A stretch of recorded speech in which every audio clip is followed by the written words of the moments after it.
메시지 성경 빠른 통독. 오늘 말씀은 로마서 3장에서 5장까지입니다.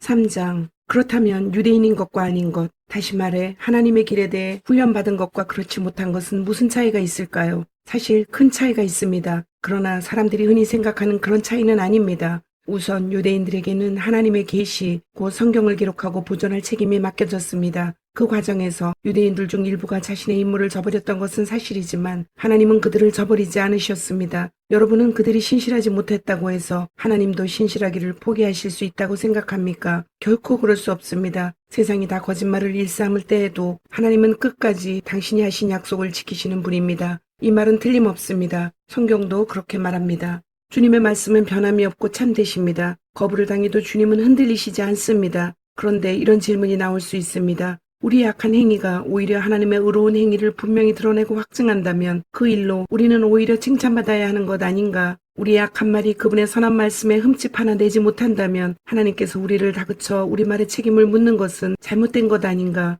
그 질문에 대한 해답은 아니다입니다. 결코 그렇지 않습니다. 생각해 보십시오. 하나님께서 바르지 않은 일을 하신다면 어떻게 그분께서 세상을 바로 세우실 수 있겠습니까? 그저 심사가 뒤틀려서 이렇게 말할 수도 있습니다. 나의 거짓됨이 하나님의 참되심을 더욱 영광스럽게 드러내준다면 왜 내가 비난을 받아야 하는가? 하나님한테 좋은 일을 하는 것인데 실제로 어떤 이들은 우리가 그렇게 말한다고 말을 퍼뜨리기도 합니다.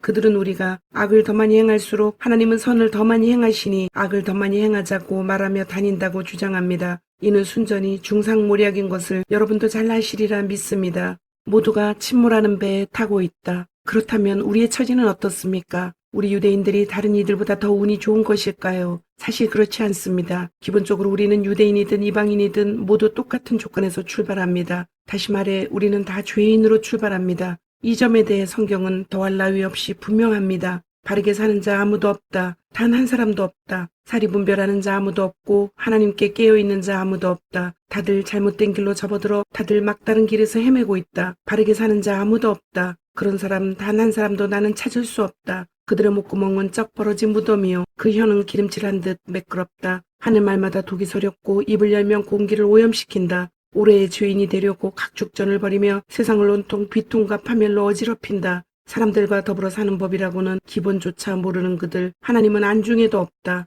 그렇다면 분명하지 않습니까? 성경에 기록된 모든 말씀은 다른 사람에 대한 말씀이 아니라 바로 우리에게 하시는 말씀입니다. 성경은 처음부터 우리를 향한 말씀이었습니다. 또한 명백하지 않습니까? 우리는 하나같이 다 죄인이며 다 함께 한 배를 타고서 가라앉을 수밖에 없는 사람들입니다. 하나님의 계시와 관련이 있는 민족이라고 해서 우리가 자동적으로 하나님 앞에 바로 서게 되는 것은 아닙니다. 우리는 다만 모든 사람의 죄에 우리 역시 연루되어 있다는 사실을 직시하게 될 뿐입니다. 하나님께서 바로 세우십니다. 그런데 우리 시대에 와서 새로운 것이 더해졌습니다. 모세와 예언자들이 그들 시대에 증언했던 일이 실제로 일어난 것입니다. 그들이 증언한 하나님이 바로 세워주시는 일이 이제 우리에게는 예수께서 바로 세워주시는 일로 나타났습니다. 이는 우리만을 위한 것이 아니라 그분을 믿는 모든 사람을 위한 것입니다. 이 점에서 우리와 그들 사이에 아무런 차이가 없습니다. 우리나 그들이나 다 죄인으로 오랫동안 비참한 전과를 쌓아왔고 하나님께서 뜻하시는 그 영광스러운 삶을 살아낼 능력이 전혀 없다는 것도 입증되었습니다. 그래서 하나님께서 친히 우리를 위해 일해 주셨습니다.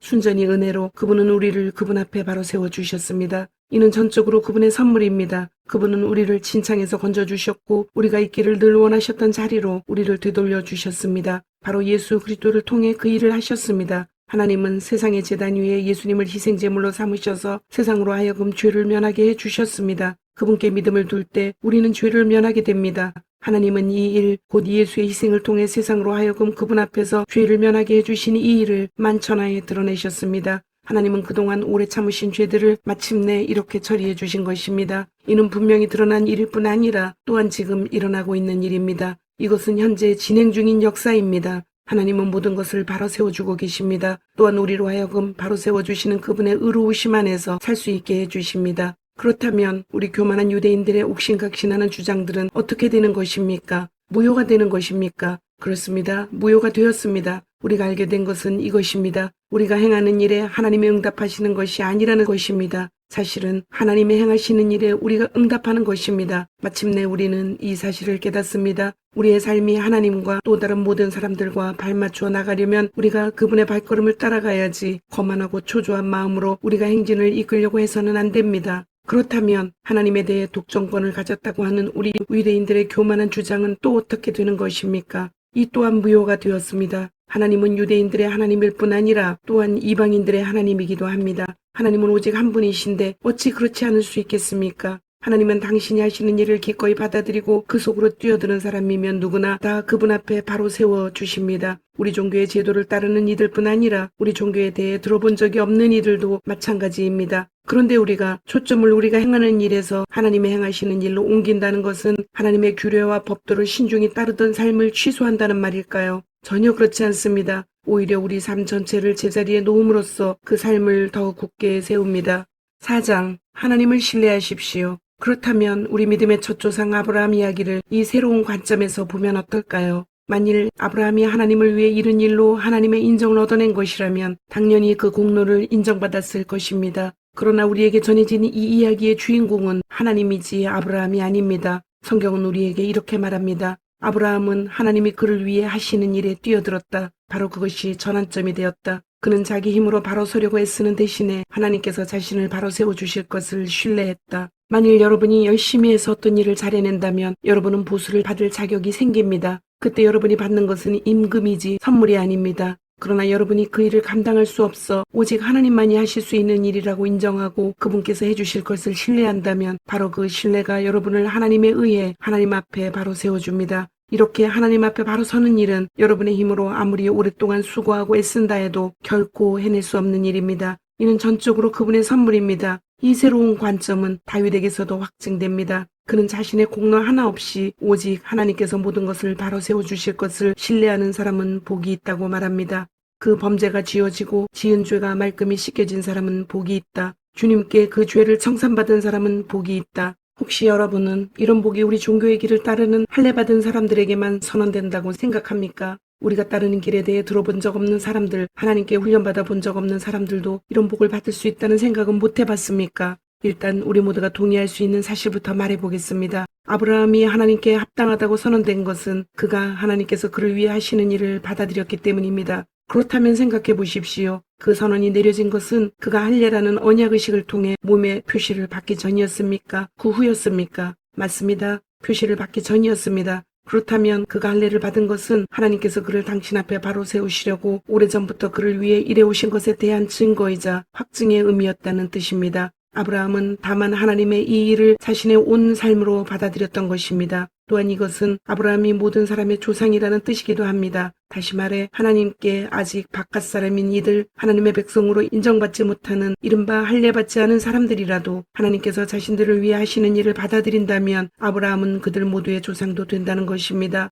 하나님에 의해 하나님 앞에 바로 서게 된 사람들이란 바로 이런 사람들을 두고 하는 말입니다. 물론 아브라함은 할례라는 종교의식을 거친 이들의 조상이기도 합니다. 그러나 이는 그들이 행한 그 종교의식 때문이 아니라 하나님께서 그들을 위해 행하시는 일을 믿음으로 받아들이는 모험의 삶을 살기로 그들이 결단했기 때문입니다. 아브라함은 할례의 표시를 받기 오래전부터 바로 이런 삶을 살아온 것입니다. 하나님께서 아브라함에게 그 유명한 약속, 그와 그의 후손이 땅을 차지하리라는 약속을 주신 것은 그가 무언가를 이루었거나 이루려고 했기 때문이 아니었습니다. 그 약속이 주어진 것은 그를 위해 모든 것을 바로 세워주시겠다는 하나님의 결정에 기초한 것이었습니다. 아브라함은 다만 믿음으로 거기에 뛰어들었을 뿐입니다. 만일 우리가 하나님께 무언가를 얻는 것이 자기가 해야 할 일을 다 마치고 온갖 서류를 다 구비해야만 비로소 가능한 일이라면 인격적 신뢰가 들어설 여지는 아예 사라지고 약속은 냉혹한 계약으로 바뀌고 맙니다. 그런 것은 거룩한 약속이 아닙니다. 사업상 거래일 뿐입니다. 빈틈없는 변호사가 깨알 같은 글씨로 작성한 계약서는 우리가 얻을 것이 전혀 없을 것이라는 사실만 확인해 줄 뿐입니다.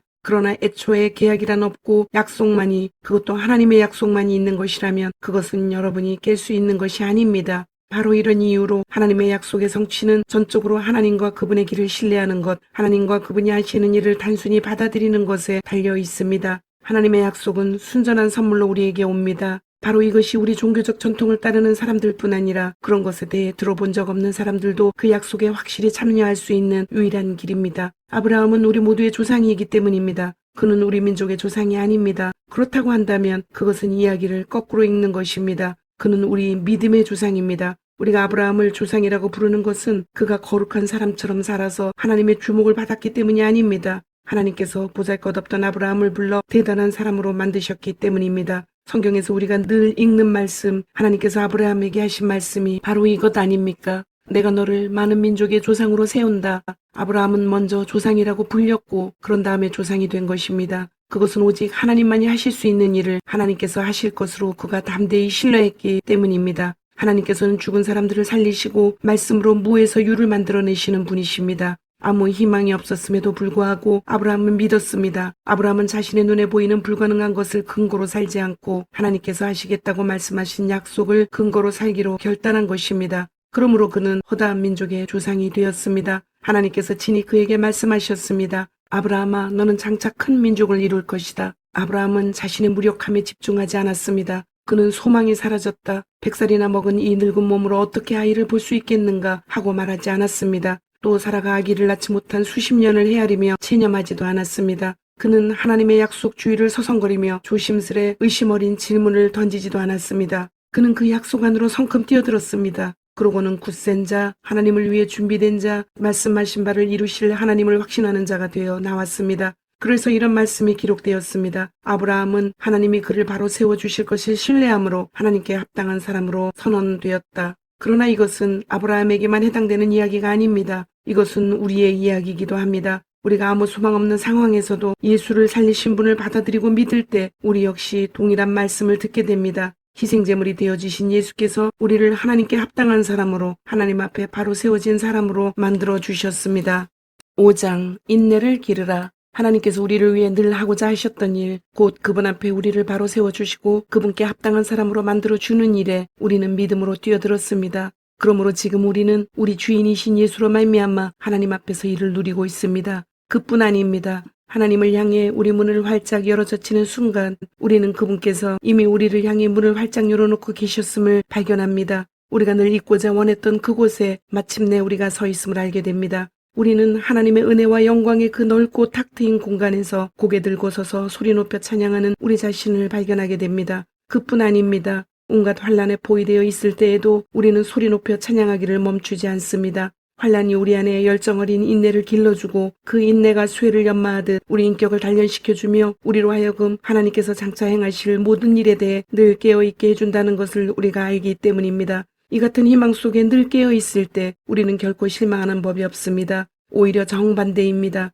우리가 하나님께서 성령을 통해 우리 삶 속에 아낌없이 쏟아붓고 계신 그 모든 것을 다 담아내기에는 아무리 많은 그릇으로도 부족합니다. 그리스도께서 더없이 알맞은 때에 오셔서 이런 일을 이루십니다. 그분은 우리가 다 준비되기까지 기다리지 않으셨고 지금도 그러하십니다. 우리가 너무 약하고 반항적이어서 전혀 준비되어 있지 않던 그때 그분은 자기 자신을 이 희생적 죽음에 내어주셨습니다. 설령 우리가 그렇게 약하지 않았다 하더라도 우리는 여전히 갈팡질팡했을 것입니다. 우리는 목숨을 바칠 만한 가치가 있다고 여기는 사람을 위해 대신 죽는 것은 이해할 수 있습니다. 또 선하고 고귀한 사람을 보면 우리 안에 그를 위해 기꺼이 희생하고자 하는 마음이 일어난다는 사실도 알고 있습니다. 그러나 하나님은 우리가 그분께 아무 쓸모가 없을 때 당신의 아들을 희생적 죽음에 내어주심으로 그렇게 우리를 위해 당신의 사랑을 아낌없이 내놓으셨습니다. 이 희생적 죽음, 이 완성된 희생제사를 통해 우리는 하나님 앞에 바로 세워졌습니다. 그러므로 이제는 더 이상 하나님과 사이가 멀어질 일은 없습니다.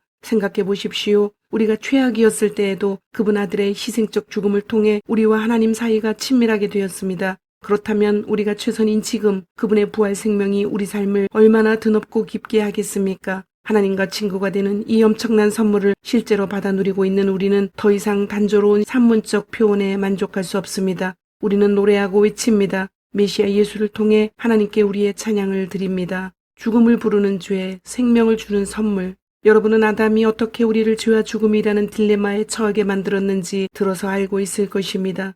죄와 죽음으로부터 자유로운 사람은 아무도 없습니다. 죄는 만물과 하나님과의 관계, 또 모든 사람과 하나님과의 관계에 해를 끼쳐왔지만 하나님께서 모세를 통해 자세히 상술해 주시기까지는 그 해악이 어느 정도인지 분명치 않았습니다. 그처럼 죽음, 곧 우리와 하나님 사이를 갈라놓는 그 거대한 심려는 아담으로부터 모세에 이르는 시간에도 위세를 떨쳤습니다. 하나님이 주신 특정 명령에 불순종했던 아담과 같은 죄를 짓지 않은 이들도 모두 이러한 생명의 끊어짐, 곧 하나님과의 분리를 경험해야만 했습니다. 그러나 우리를 이런 지경에 빠뜨린 아담은 또한 우리를 거기서 구원해 주실 분을 앞서 가리키는 존재이기도 합니다. 그러나 우리를 구출하는 이 선물은 죽음을 초래하는 그 죄와 비교가 되지 않습니다. 생각해 보십시오. 한 사람의 죄가 수많은 사람들을 하나님과의 분리라는 그 죽음의 심연에 밀어넣었다고 할 때 한 사람 예수 그리스도를 통해 쏟아 부어지는 이 하나님의 선물은 우리에게 어떤 것을 가져다 줄까요? 죽음을 초래하는 그 죄와 넘치는 생명을 가져오는 이 선물은 서로 비교할 수 없습니다.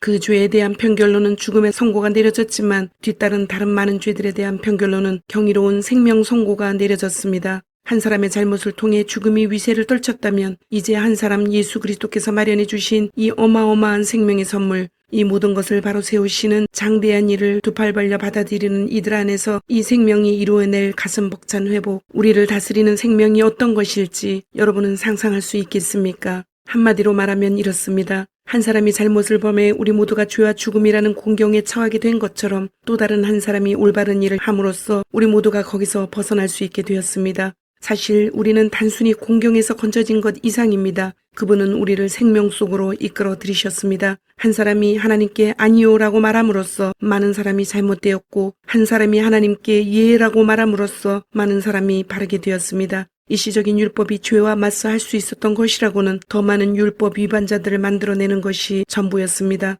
그러나 죄는 우리가 은혜라고 부르는 그 전투적 용서에는 도저히 맞수가 되지 못합니다. 죄와 은혜가 맞설 때 이기는 쪽은 언제나 은혜입니다. 죄가 할 수 있는 일이라고는 죽음으로 우리를 위협하는 것이 전부인데 이제 그 일도 끝났습니다. 하나님께서 메시아를 통해 모든 것을 바로 세우고 계시기에 은혜는 우리를 생명의 삶 속으로 이끌어 드립니다. 끝없는 삶, 다음 없는 세상 속으로 말입니다. 주님, 오늘도 말씀을 주심을 감사드립니다. 주신 말씀대로 오늘 하루도 주님의 모습을 닮아가며 말씀대로 순종하며 살도록 은혜와 용기를 주옵소서. 예수님의 이름으로 기도드립니다. 아멘.